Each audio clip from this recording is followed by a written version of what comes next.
Hey everybody, Lee Blue here, and I've got a good question for you today.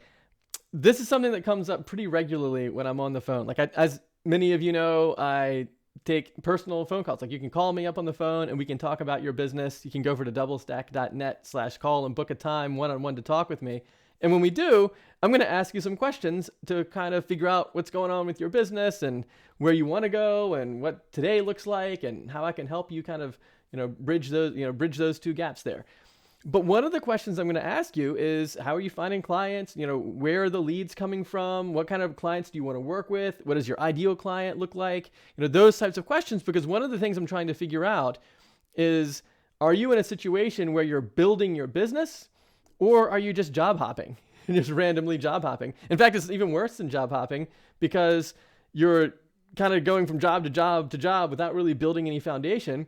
But you're also throwing all the benefits that you would get if you actually took a job, right? You just throw that away because you're not getting health insurance, you're not getting vacation, you're not getting sick leave, you're not getting any of that other stuff. So you get all the downsides of working for yourself and all the downsides of taking on other jobs. It's the worst of both worlds. And that's one of the things that I want to figure out when we get on the phone is that your situation, or are you building a business, you just need to build it faster? So sometimes it's confusing to try to figure out which of the two camps you kind of fall in. So I want to ask you 5 questions, and I want you to be honest to yourself and answer these questions the best you can. You don't have to put them in the chat or anything, but just in your own mind, just kind of answer these questions. And I think in the process of going through these 5 steps, you'll kind of get a sense of, am I building a business or am I just job hopping? And what is that going to look like somewhere down the road? So here's the first question. The first question is, if you when you and I get on the phone, or say you went to a networking event somewhere, or you just meet somebody in an elevator or something, and they say, "Hey, what do you do?" What do you say? Do you have an answer for that kind of a question of what do you do? Because if the answer is, "Oh, I'm a web developer," or "I build websites," or something like that, chances are you're probably on the job hopping side, because there's no context in which you do the web development, right? It's like you're just doing, you just say, "I do a thing."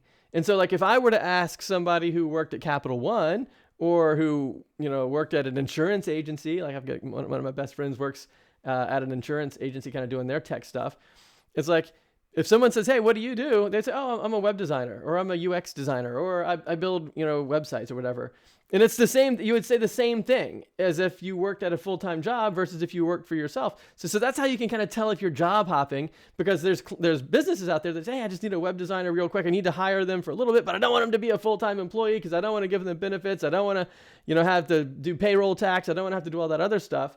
And so I just want to find basically a sucker out there who will work for just a regular wage or whatever, no need to do payroll tax, no need to do insurance, no need to do vacation, no need to do sick leave, no need to do anything. I just want to get somebody who'll pretend to basically be my employee because I only need him for a little bit. And the answer to the question of what do you do oftentimes begins to tip you off into, well, am I just one of these suckers out there that's just job hopping and kind of, getting the short end of the stick from both areas, in the sense that I'm not really building up a good business. I don't really have the stability. I have this feast or famine problem. I have a cash flow problem. I don't know where my next leads are coming from. I don't know any of those other things. And on top of that, I don't have any benefits. I don't have any vacation. I don't have any 401ks. I don't have any of the other stuff that you get from actually having a job. So you're really getting like the worst of both worlds.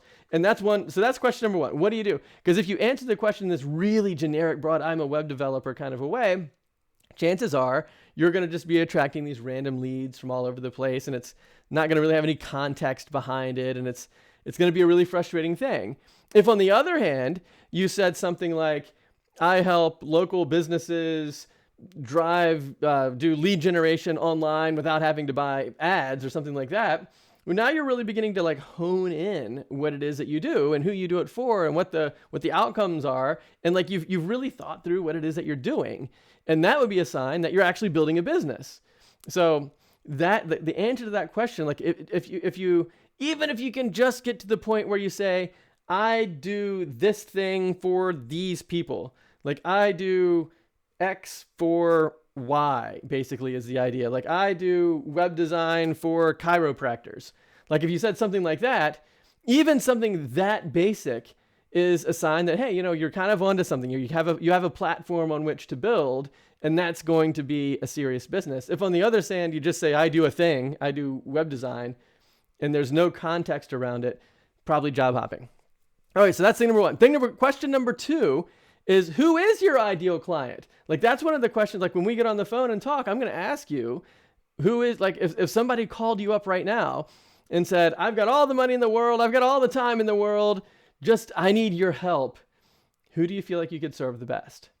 That's an important question. And if you don't know the answer to that question and you're still trying to be out there on your own, chances are you're just job hopping. Like I'll take a project from any old body, he'll pay me. Like I can build websites for anyone. Like if that's what you're saying, you're not building a business. You're just job hopping. And the reason that I'm even getting out here and having this conversation with you guys today is because you don't want to do that. Like that's standing on the fence. It's you're not going on one side or the other. You're not building a business and you're not getting a job. It's the worst for you. It's the worst for your family. It's the worst for your future if that's where you are, where you're just kind of randomly taking on jobs willy-nilly here and there because you're not building a business and you're not getting the benefits of actually having a real job, right?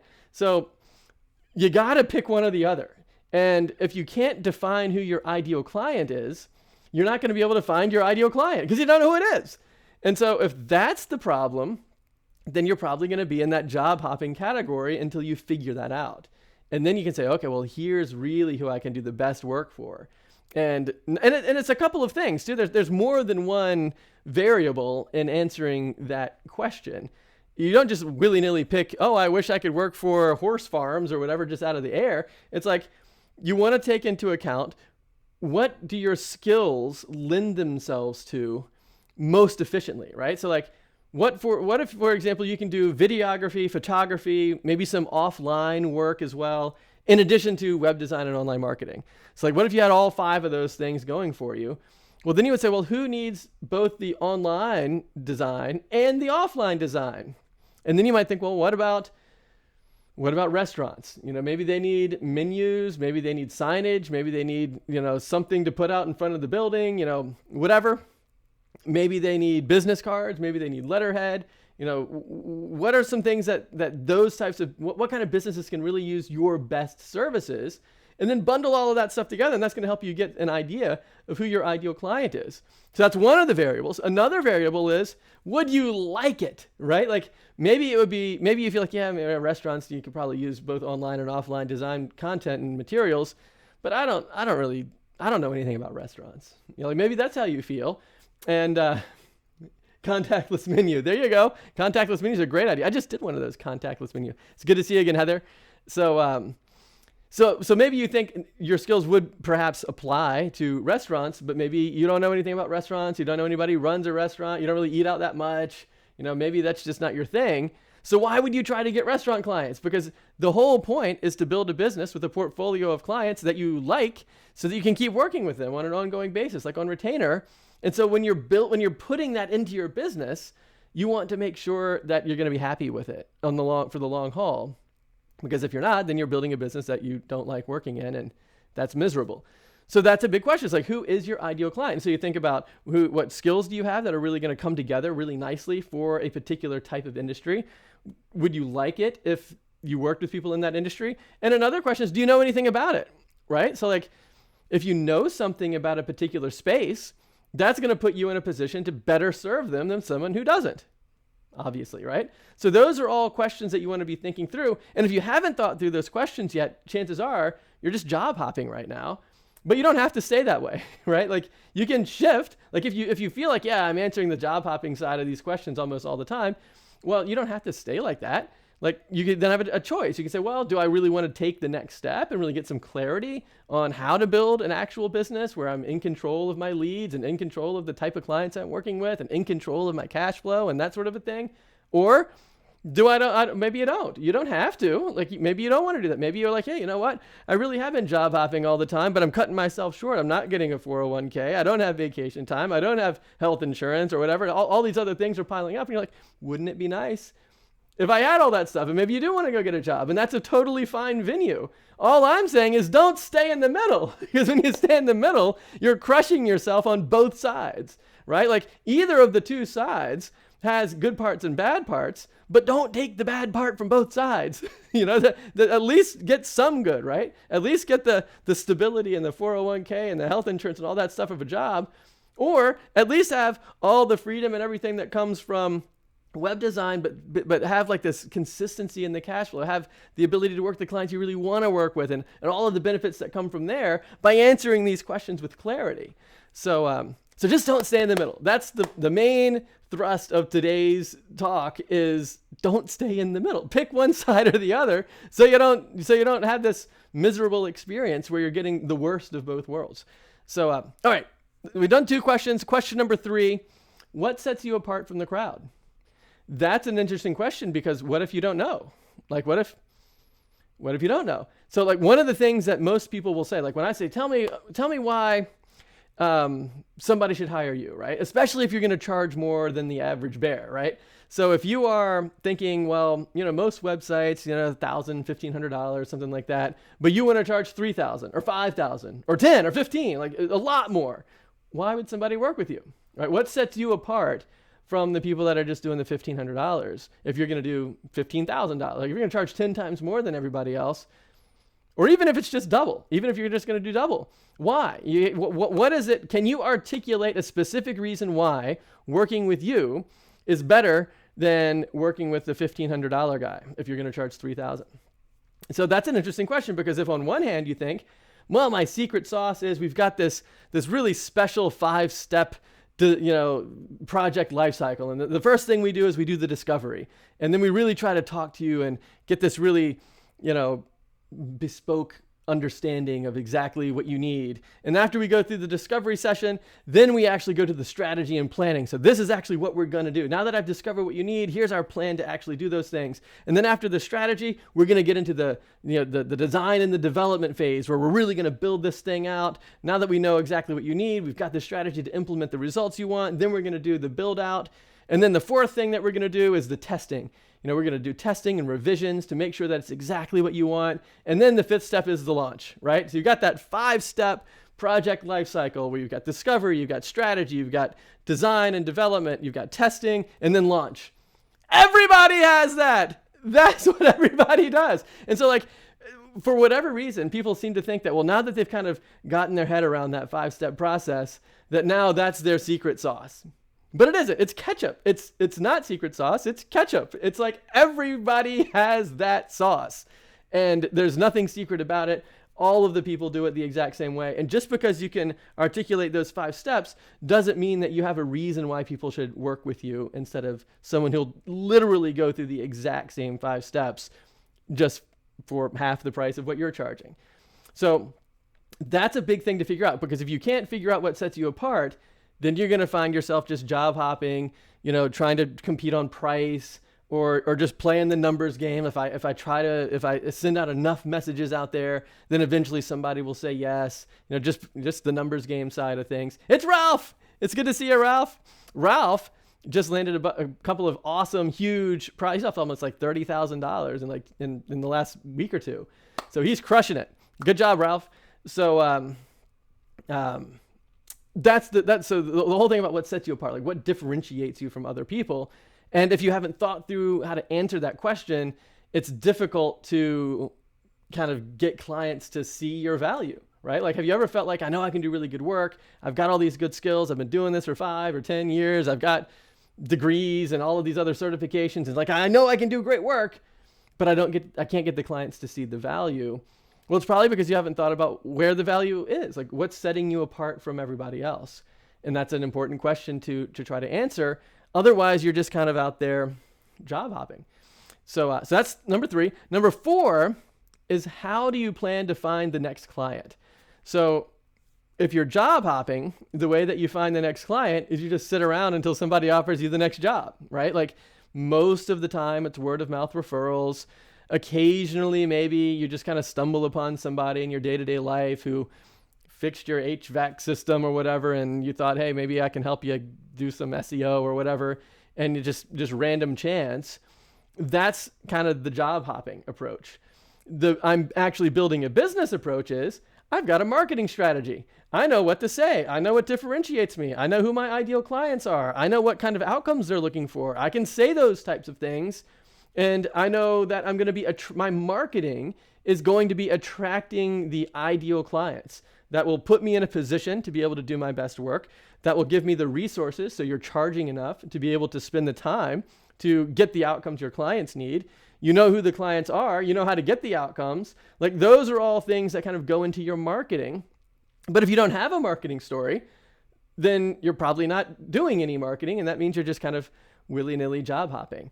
And so if you can't really answer the question of how you intend to find the next client or where the next client is coming from or why the next client would even find you in the first place, you're probably in the job hopping category, as opposed to, oh, I've got this marketing strategy. I know what my story is. I know who my target audience is. I know what outcomes they're looking for, and I know how to deliver those outcomes. Like if you have those types of answers, then boom, you've got a marketing strategy. And if you've got a marketing strategy, that's a really critical part to building a business. If you don't have this strategy, you're not building the business. You're just doing the job hopping. So that's question number 4. And here is the kicker. Here's the big one, right? So this is the 5th question. Where are you going to be in 5 years if you stay on the same path? That's the big question to answer, to really get a sense of, am I building something or am I just treading water trying to stay afloat? And so if you find yourself in the job hopping category, what you'll probably say is, I have no idea if I can even sustain this for 5 years. I mean, I don't know what to do. I don't know where I'm going to be. I don't know. I have no idea what this is going to look like in 5 years. And one of the things you might be seeing, like, what if you've been doing this for a while? One of the things you're going to see is what you used to be able to charge for websites is going to be less and less over time, because all of the ways to get websites, it's just, there's just so many ways. There's so much competition out there. There's so many low budget alternatives for web design that if you're really kind of putting all your eggs in that web design basket, then you're not going to know what to do. You're not going to have a vision. You're not going to have a future. You're not going to have a pathway to go down. Like when you kind of project where you're going to be, even in like 2 years, you'll probably have a really hard time figuring like kind of visualizing what that's going to look like, because there's no consistency. The pricing is going down, competition is going up, stress is going up, and you might be getting better and better at your skills, but only able to charge less and less for your work. I mean, I talk to people all the time. I had a conversation, I won't say her name, but I was talking to this awesome woman. What was it? I think it was last Thursday, maybe. And, she'd been doing this for like, I think 12 years and, doing web design, marketing, like SEO work, amazing graphic design, logo design, branding, all of the things.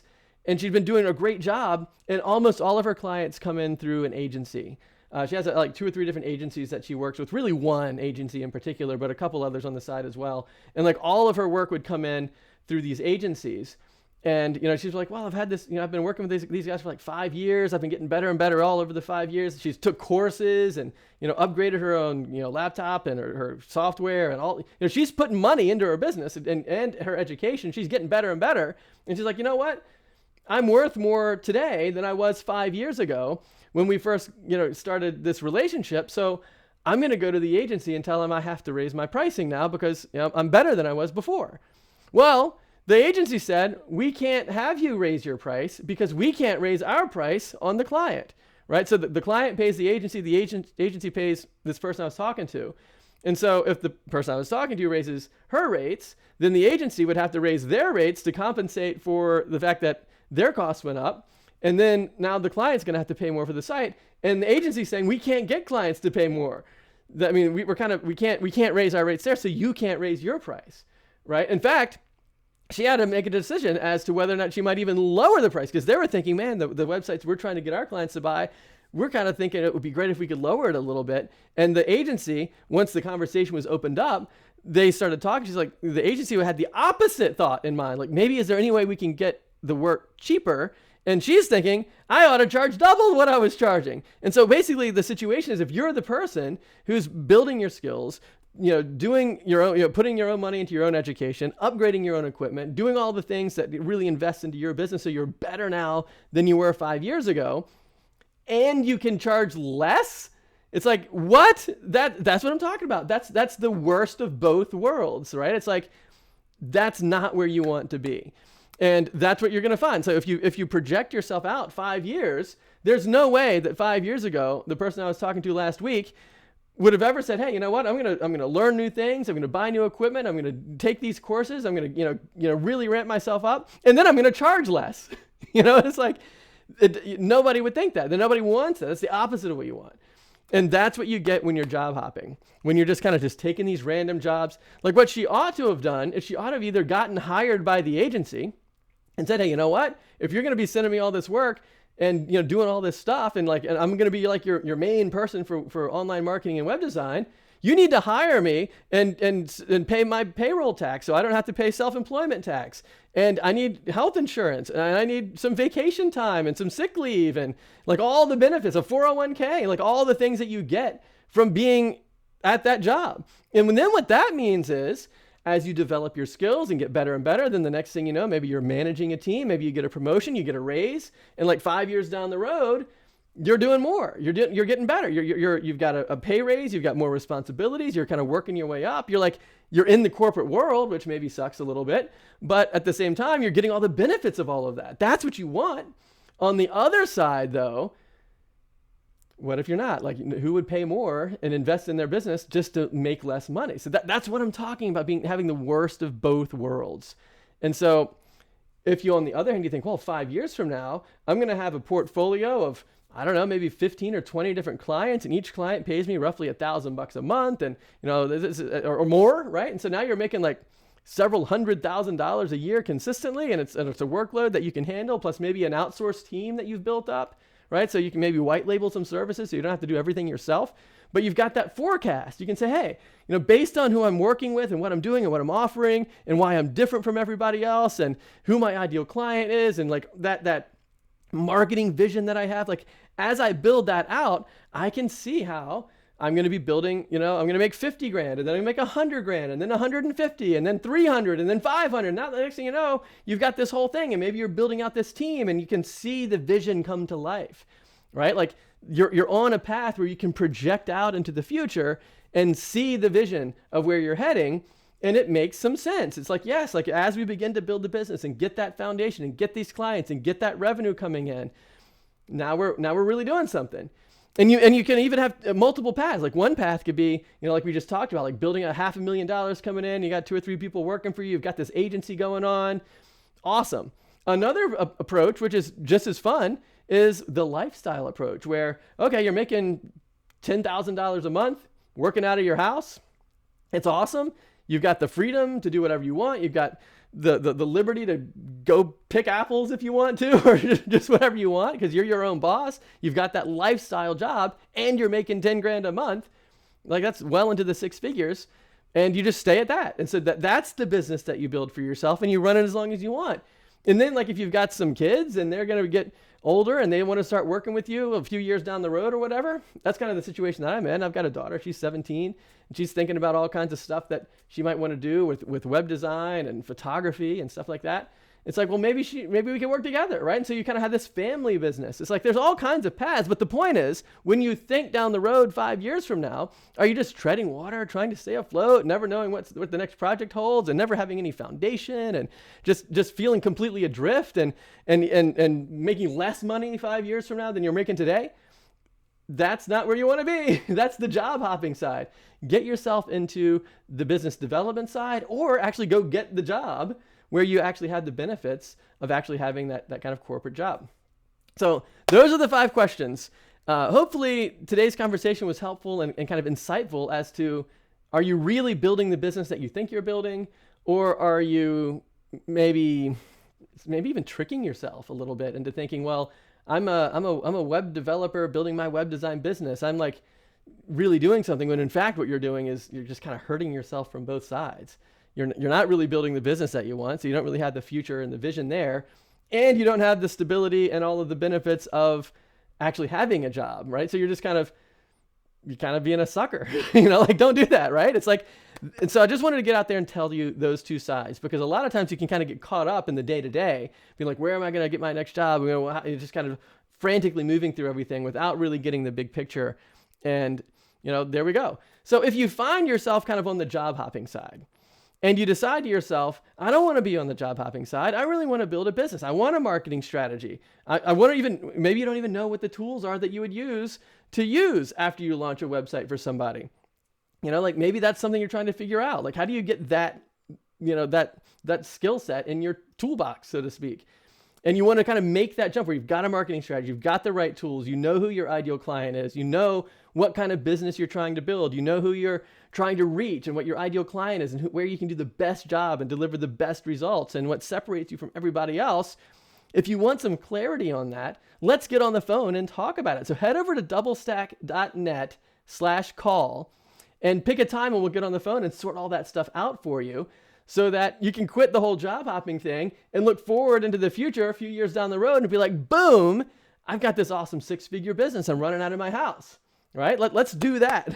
So head over to doublestack.net/call, pick a time on my calendar, and you and me will get on the phone and sort out all of these issues and put a step-by-step plan in place for exactly how to get the tools that you need to be able to get recurring revenue coming in. So we'll talk about marketing tools, we'll talk about web design tools, but we'll also talk about strategy, meaning like who do you feel like you can work with the best? How do we answer the question of what do you do? Like I literally had this couple hour-long conversation with one of the double stackers about how to answer the question, what do you do, in all of the different contexts that you find yourself in.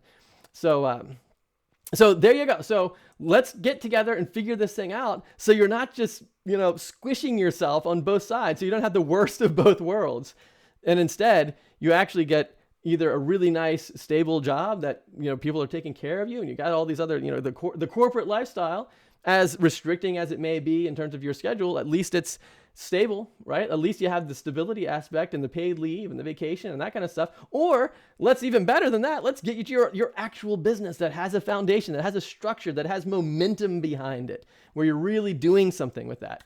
So awesome. So that's what we got today. Head over to doublestack.net/call. Find a time on my calendar. I know I've been really busy. There's been double stackers winning 5-figure family trophies. I'm probably going to mail another one of these things out today. So just working with David, he just landed almost about $20,000 worth of work today. And, Jason was up over $30,000 on Monday.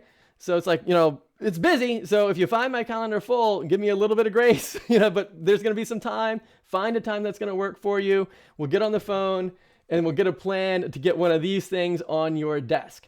This is the DoubleStack 5-figure family trophy.